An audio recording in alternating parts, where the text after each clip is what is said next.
Good day, I'm Norman Wahlberger. Last time I left you with some controversial ideas about square root of 2. Basically, I pointed out, what should be really obvious to everybody, is that the current idea of square root of 2 as being some infinite complicated decimal that keeps on going and going, and that we can actually address as an arithmetical object, is some kind of fantasy. Now, some of you may be wondering, well, are we going to do the same thing for other so-called irrational numbers, like pi or e? Well, we are going to have a very close look at those things. And we are going to see that the current treatment of them falls far short of what it really ought to be. It turns out that pi is not really a number. It's something much more complicated than that. And as an initial orientation, I'd like to put the seed in your mind that pi is actually a landscape. To compare it to a number like 5 or -3/2 is diminishing it. That's not really where it fits. So here's a little test, just that you can think about, to give you some practice in trying to figure out what exactly do you believe in? What exactly should you believe in? Suppose we take the 3 simplest rational numbers, which arguably maybe are 1/2, 1/3, and 1/4. So let me ask you a first question. It's a computational question. It's something that you can answer with a piece of paper and write down an answer on a piece of paper.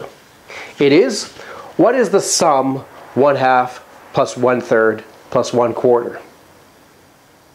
So I want you to make that computation, and I want you to write down the answer on a piece of paper and circle it.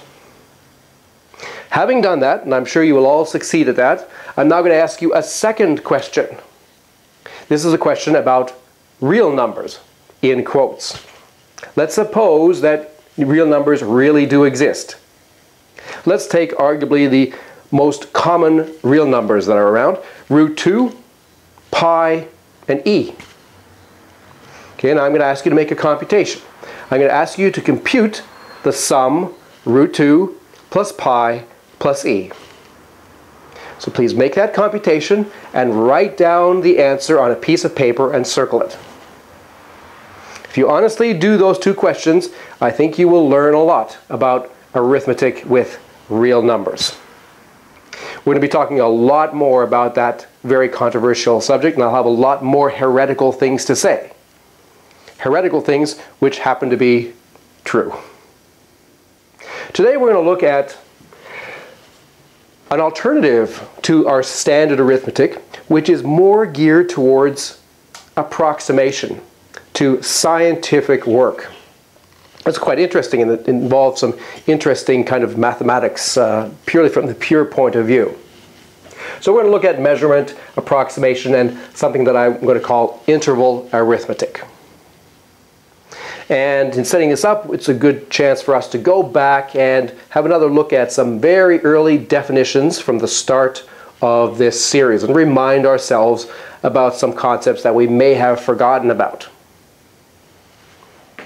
Okay, so here's a very useful theorem relating to order, relating to the idea that we have a less than or greater than notion for natural numbers. So we're working in the framework of natural numbers. And this theorem is that if m and n are natural numbers, then one of the following 3 things happens. Then either m is less than n, or m equals n, or m is bigger than n. So let me remind you that the natural numbers were the first things that we started talking about in this series a long time ago, back in Math Foundations 1. You might want to have a look at that if you haven't had a look at it already. And we introduced the natural numbers in a very primitive way, just like an ancestor 100,000 years ago might have done. 1, 1, 1, 1, 1, 1, strokes on a page representing the various numbers in increasing size. Each time adding one more stroke to go from a number to its successor. All right, so if we have two of these numbers, say m and n, and they are not equal, then as we go through this list, eventually we get to m first, or we get to n first. If they're not equal, we're going to get to one of them first. Well, if m comes first, then m is by definition less than n. And if n comes first, then m is by definition bigger than n. So this is very primitive, very close to the fundamental nature of natural numbers. This idea of order, of that there's a sequence, that some numbers come before others, that some numbers are smaller than others. Pretty well most other notions of order in number systems in some way reduce to this one. It's reasonable to now try to extend this idea of order from natural numbers to integers. Let's go back and remind ourselves how we constructed integers from natural numbers in the first place. So we defined an integer to be a pair of natural numbers, which we wrote in this fashion, and we said m less n, with a particular notion of equality, that m less n was equal to k less l precisely when m plus l happened to equal k plus n. And for example, minus 3, what we usually call minus 3 now, was originally defined perhaps by this pair of natural numbers, 1 less 4. And that's equal to 2 less 5, or equal to 3 less 6. And why are these two equal? Well, because 1 plus 5 equals 2 plus 4. So this pair of natural numbers encodes for us, or is an expression that we can interpret as what we usually call the integer minus 3. And I remind you that was occurring in Math Foundations 12, so you can remind yourself about how the basic ideas of integers were set up there. The type is represented by int. And let me, while I'm at it, remind you about what a rational number was.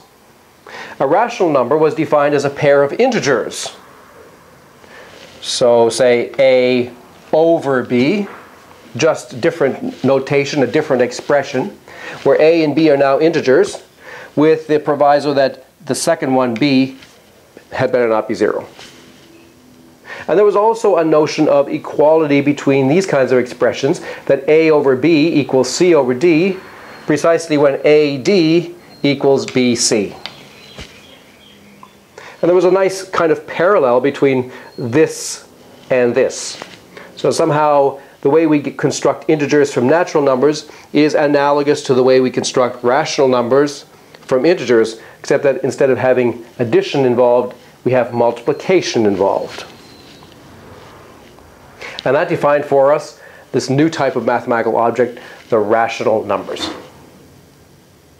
So we'd like to extend our notions of order to integers first, and then to rational numbers later on. So here's a useful theorem, that if m, n, and k are all natural numbers, and if m is less than n, then m plus k is less than n plus k. And also, m times k is less than n times k. So we can prove these by going back to what they mean. I'll leave the proof as an exercise for you to think about. I hope these are reasonably clear properties of the order relation, and they're of course useful relations because we want to manipulate inequalities sort of the way we manipulate equations. So here's another theorem that's a variant on that previous one, where we have 4 natural numbers now, m and n, as well as p and q. And we'll suppose that m is less than n and that p is less than q. Then m plus p is less than n plus q. And also m times p is less than n times q. So very much in the same spirit as the previous one, but slightly something of an extension. All right, so now let's go to integers and ask, how are we going to define order for integers? The idea of one integer being less than another integer. Well, let's suppose we have two integers. A is m less n, and b is k less l, where these guys, m, n, k, and l, are all natural numbers. Okay, so we can make a definition. What does it mean for a to be less than b? We can define what that means this way. We can say that it means that m plus l is less than k plus n. So I remind you that these things would be actually equal if there was equality here. So we're taking the formula for equality and changing it just a little bit by replacing the equal signs with less than signs. And if we want to include the inequality with equality, then we can use this less than or equal sign, which means that either A is less than B or it's equal to B. So this covers both cases. Well then, somewhat obviously, this inequality here is going to change to this mixed inequality, m plus l less than or equal to k plus n. So let's illustrate this. Suppose we have, here are two integers, minus 3 and minus 1. We agree that minus 3 ought to be less than minus 1. And we can see that because if we write minus 3 as an actual pair of natural numbers, say 1 less 4, and if we write minus 1 as a pair of natural numbers, say 5 less 6, then what do we have to check? We have to check that this plus this is less than this plus this. 1 plus 6 is less than 5 plus 4. That is indeed true because 7 is less than 9, telling us that yes, minus 3 really is less than minus 1. So what we're doing is very systematically, in a way that a computer would love, we're reducing the idea of order for integers to the already established idea of order for natural numbers. So here's another example with a less than or equal to relation. 0 is less than or equal to 10. Why is that? Well, how do we write 0 as a pair of natural numbers? 4 less 4 will do. We could also use 1 less 1 or 2 less 2. That's how we define 0. 0 was not actually a natural number to begin with. It was constructed from the natural numbers at the same time as we were constructing the integers. That's how we chose to set things up. It's, of course, not the only way. Right. But with this formulation, 0 is 4 less 4. 10 is, say, 11 less 1. That's now 10 as an integer, while here the 11 and the 1 are natural numbers. Alright, so is this integer less than or equal to this integer? Well, we have to compute 4 plus 1, and we have to compare that with 11 plus 4. And yes, 4 plus 1 is less than or equal to 11 plus 4, because that's 5, and that's 15. And the natural number 5 is indeed less than or equal to the natural number 15. I suppose you can kind of see here that natural numbers and integers are so close to being the same kinds of thing, we're using the same symbols for them ultimately. Probably officially, we should really write integers in this fashion, because that's actually how they were defined to be. But that's too laborious for us. So we prefer to use these standard Hindu Arabic symbols for integers with the occasional minus sign thrown in. But in terms of our computers, our computers probably want to keep natural numbers and integers separate. That's a natural thing to do. So we have arithmetic with natural numbers over here. We have arithmetic with integers over here. Perhaps they correspond, perhaps they look a lot the same in some situations, but nevertheless the computer probably wants to keep them separate. So we have to be aware of that we're cheating a little bit when we write down things like this and are not being clear about whether this 10 is 10 as a natural number or 10 as an integer. Technically, those are two different mathematical objects. Numbers can be used for counting or for measurement. And some of the time we can count or measure completely precisely. Other times we can measure or count only roughly, only approximately. It's the nature of scientific work is that often you have to deal with a certain amount of observational error.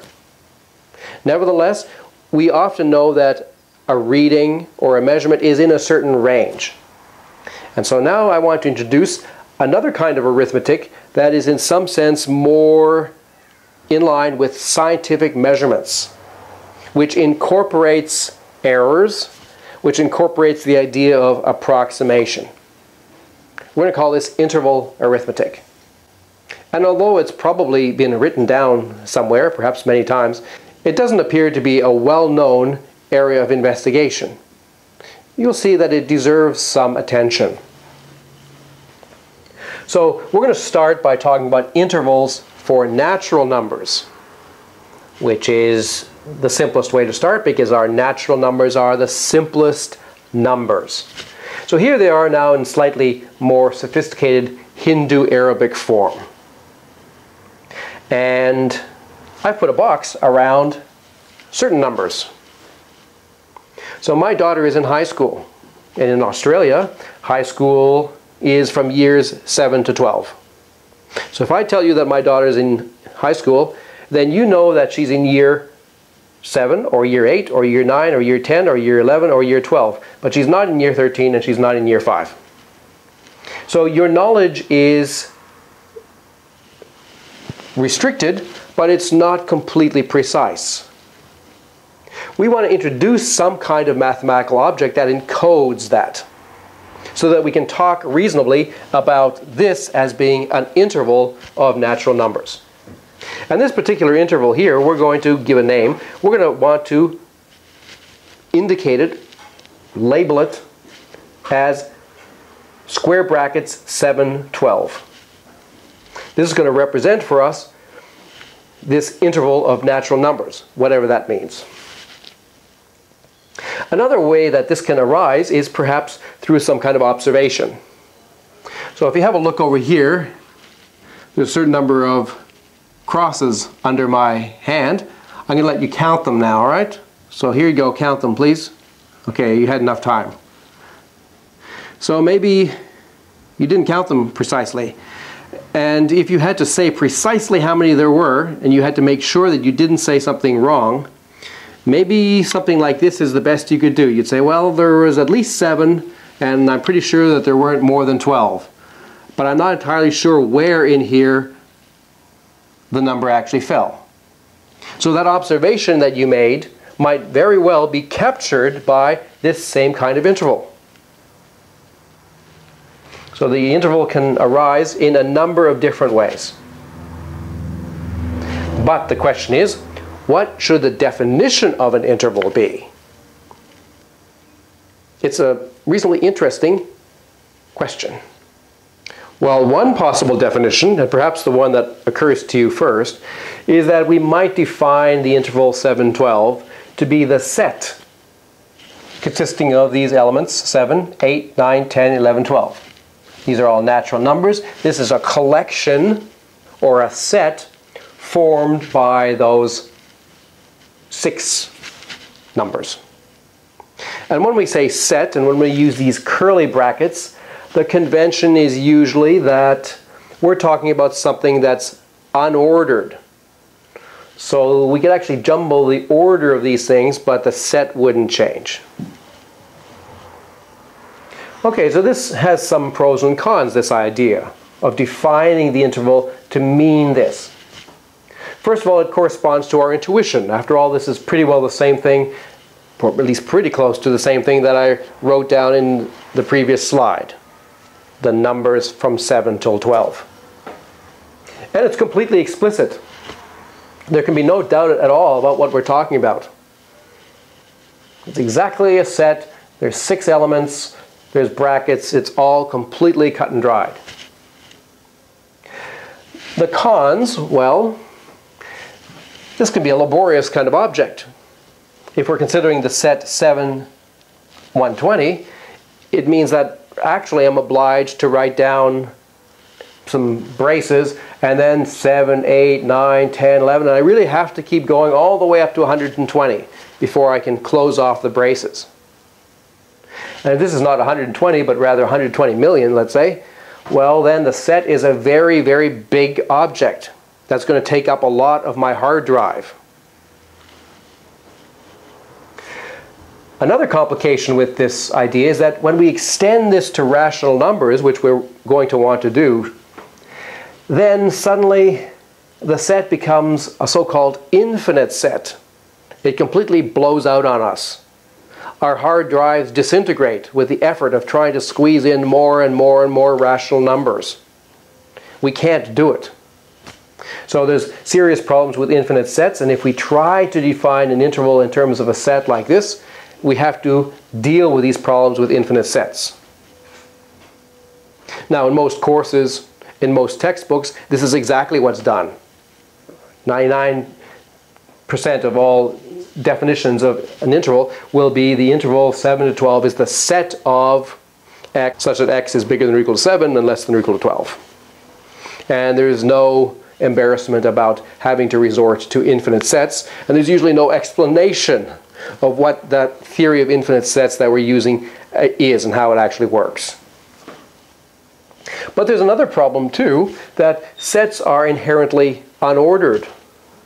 And so this thing here is also a valid depiction of this interval if we're working at the set level.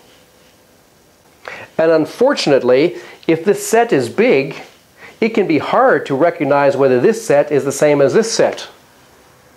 Ultimately, the only way you can really do that is by ordering these guys, by sorting the list. And if you have 1 million entries, well, sorting it can be rather labor intensive. And if you have 1 trillion elements, then sorting maybe is beyond you.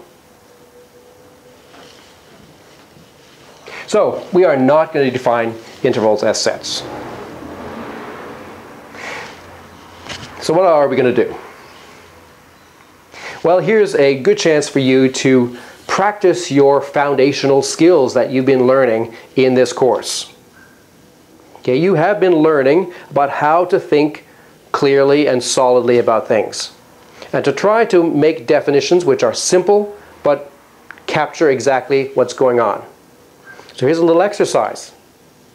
Okay, after I'm through here, you can shut the video off for a second and go off and think about what's the best way of defining what an interval is. Okay, so that's the question. What exactly is an interval of natural numbers? Just sticking with the simplest case. I'm going to give you a clue.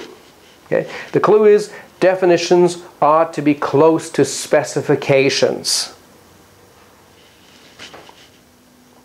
You should think about how you're going to specify an interval to your friend. To your friend who's maybe on the other side of town or on the other side of the world. What are you going to do?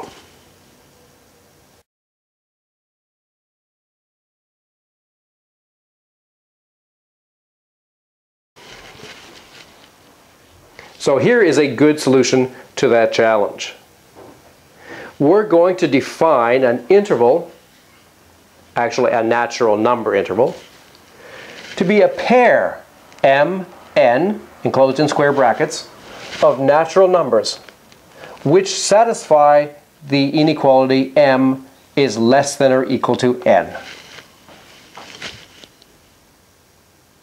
So what an interval is an expression. It's something that you write down on a piece of paper, and it has 5 ingredients. The first ingredient is a left bracket, a square left bracket, then a natural number, then a comma, then another natural number, and then a right square bracket. And there's only one thing that you need to check to make sure you have an interval, that the first number that you wrote down is less than or equal to the second one. If that's satisfied, that is an interval. That expression that you've written down is the interval. So the following are intervals. 7, 12, what we've seen before. 7 to 12,000. 1, 5. And 4, 4. That's also an acceptable interval because 4 happens to be less than or equal to 4. We allow these two things to be the same. These are examples of things which are not intervals. 12, 7 is not an interval because 12 is not less than or equal to 7. 7, 8, 12 in square brackets is not an interval because there's 3 natural numbers there, not 2. This thing is not an interval because the brackets are braces rather than square brackets. And this thing, 3 halves, 14 thirds, well, the entries are rational numbers. So far we've only been talking about natural number intervals, so technically this is not an interval, at least not yet. In a little while this will become an interval, but it'll be an interval in the rational number context rather than in the natural number context. Now let's define an idea about how two intervals might be related. So let's suppose we have two intervals. The first one is I.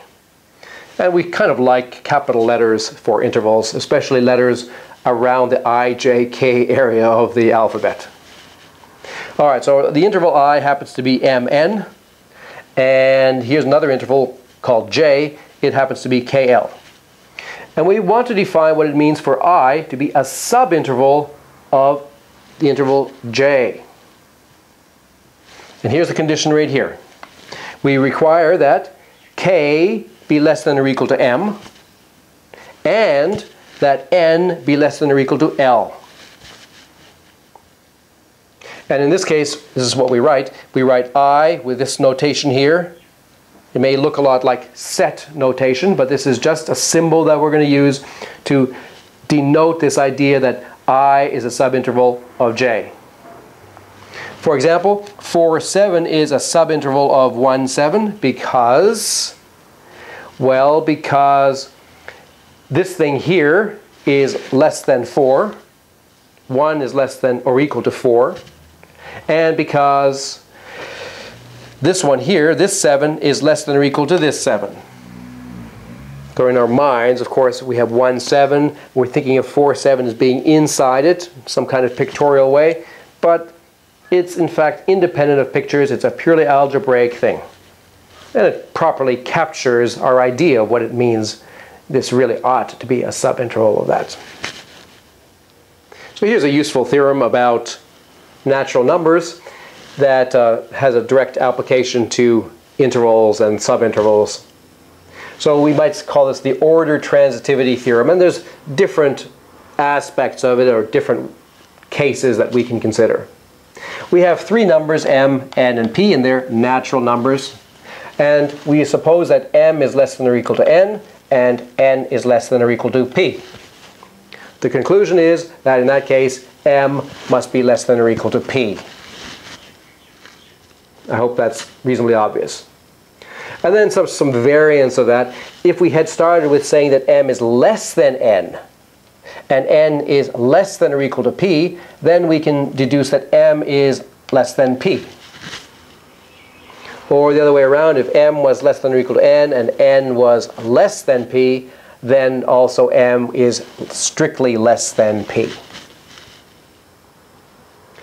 Okay, so here's now the exercise that if you have three intervals, say capital I, J, and K, and if we know that I is a subinterval of J, and we know that J is a subinterval of K, then please convince yourself that I is in fact a subinterval of K. All right, intervals become more fun when we realize that we can do arithmetic with intervals, and that this arithmetic with intervals extends the arithmetic that we already have with natural numbers. It's another kind of extension of our fundamental arithmetic, just in a way like polynumbers were an extension of the arithmetic with numbers. This is a different kind of extension of that fundamental arithmetic. So we have two intervals mn and kl, and here's how we're going to add them. The result is m plus k and n plus l. So one thing that we need to check is that if this really is an interval and this is really an interval, how do we know this is really an interval? How do we know that m plus k is actually less than or equal to n plus l? I'll let you think about that. So if m is less than or equal to n and k is less than or equal to l, then is it true that m plus k is less than or equal to n plus l? We also have multiplication of two intervals. mn times kl, by definition, we're going to define that to be m times k, comma, n times l. So it's a component-wise addition and it's a component-wise multiplication. So now we can do arithmetic with intervals. So here's some examples. Interval 1, 2 plus interval 4, 7 is the interval 5, 9. While 1, 2 times 4, 7 would be 4, 14. Here's an example where we're taking intervals of a rather special kind where the first and the second entries agree. So 7, 7 plus 8, 8, well, that's going to be 15, 15. And 7, 7 times 8, 8 is 56, 56. And this last example shows that interval arithmetic really is an extension of ordinary arithmetic. When we restrict ourselves to intervals of this kind, then we're exactly recovering ordinary arithmetic. So these more general intervals is some kind of bigger arithmetic that inside it contains the original arithmetic of natural numbers. So we have a new type of object. Let's introduce this symbol for it. So num interval, num for natural numbers, interval for interval. So this is the type of mathematical object of which these are examples. And now let's point out that there are many different visualizations of the interval 3, 5. This is the expression. It's the primary object. We don't need to force this interval to be one thing or another. We have to have a sort of an open mind. This is expression-oriented mathematics, not object-oriented mathematics here. We have to allow the possibility that different people can come along and interpret this expression in different ways, can extract meanings from it in different directions. Here is one possible interpretation, that we have the sequence of natural numbers, and what we're doing is we're capturing or framing or pinpointing a particular sort of sequence or segment of that larger sequence. In this case, 3, 4, 5. That's one interpretation of what 3, 5 means. Another possible interpretation might be to think in terms of a line that we draw on a page with equally spaced markings labeled with various natural numbers. In that case, the interval 3, 5 might be represented in our minds or visualized by shading in the part of the line between 3 and 5. Someone else can come along and have a look at this and say, no, I want to do something a little bit differently. I'm a scientist. And for me, the 3 actually extends all the way up to 2.5. And the 5 extends all the way up to 5.5. Okay, so this interval 3, 5 then really goes between the halfway point between 2 and 3 all the way up to the halfway point between 5 and 6. That might be another interpretation. Another interpretation might just be the set 3, 4, 5, independent of any other natural numbers. But there might be all kinds of other strange and perhaps useful ways of thinking about it. For example, suppose that for some strange reason we decide to list our natural numbers in some kind of spiral. 1, 2, 3, 4, 5, 6, 7, 8, 9, 10, 11, 12, 13, 14, 15, 16, around and around like this. We could do it. Maybe it has some advantage for something or other. In that case, the interval 3, 5 could be represented as part of this picture. And if it was a longer interval, we might have the interval actually being represented by some spiral type object. Why not? The expression is primary. The objects that you associate to it, more variable, of a secondary nature. Now let me introduce you to a new idea that will play a big role in subsequent development of this course. The idea that an interval can be interpreted as a property. This is a word that we haven't really used before, so it's going to be a very important word in mathematics in the 21st century. Okay. So this is just an introduction. So an interval is a new mathematical object. We've given it a name. It's a type num interval. All right, we're just talking now about natural number intervals. So let's use the standard notation that we're already used to, that we have a type there. If we want to talk about a particular object, say the interval 2, 7, to say that it's a natural number interval, we can express that by writing I is, and then we use this little symbol, which looks a lot like element of, except it's extended a little bit. And what it means is that this object is of this type. In other words, it's telling us that 2, 7 actually is a natural number interval. It's close to being the set notation, but it's not set notation, because this is not a set. This is a type, which is much more tractable computationally. With sets, you have these huge things that you are fantasizing about. With types, you just have conditions that have to be checked. That's the meaning of this. Okay, it means that I is a natural number interval. Now let's introduce an important kind of relation or property. We'd like to capture the idea that a natural number, say k, actually belongs to the interval. In our mind, we might think of this interval as being all the natural numbers from m to n.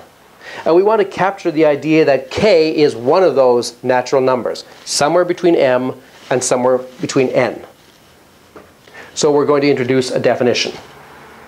We'll say that if I is mn, a natural number interval, and k is a natural number, then this new symbol, k, okay, it looks like a less than sign with a kind of a horizontal line through it.